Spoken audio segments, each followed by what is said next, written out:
శ్రీ కోటేశ్వర స్వామి కోటప్పకొండ తిరునాళ్ల ఉత్సవాలను విజయవంతంగా నిర్వహించాలి. రాష్ట్ర దేవాదాయ శాఖ మంత్రి Shri Anam Ramanarayana Reddy. Today TV news Kostandhra ప్రతినిధి దుగ్గి నాగేశ్వరరావు.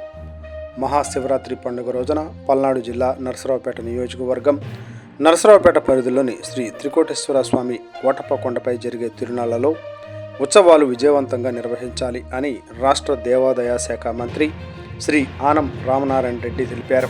ఈ తిరునాళ్లలో విజయవంతంగా నిర్వహించడం కోసం రాష్ట్ర సచివాలయంలోని దేవాదాయ శాఖ మంత్రి కార్యాలయంలో గురువారం సమీక్షా సమావేశం నిర్వహించారు.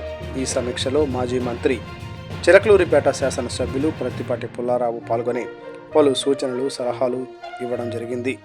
ఈ సమావేశంలో రాష్ట్ర దేవాదాయ శాఖ మంత్రి ఆనం రామనారాయణ రెడ్డితో పాటు పల్నాడు జిల్లా ఇన్ఛార్జ్ మంత్రి గొట్టిపాటి రవికుమార్, ఎంపీ లావు శ్రీకృష్ణదేవరాయలు, ఎమ్మెల్యేలు అరవిందబాబు, భాష్యం ప్రవీణ్, దేవాదాయ శాఖ అధికారులు తమ సూచనలు సలహాలు ఇవ్వడం జరిగింది. అందరి సమన్వయంతో ఈ తిరునాళ్ల మహోత్సవాలలో విజయవంతంగా నిర్వహిస్తామని ఈ సందర్భంగా వారు పేర్కొన్నారు.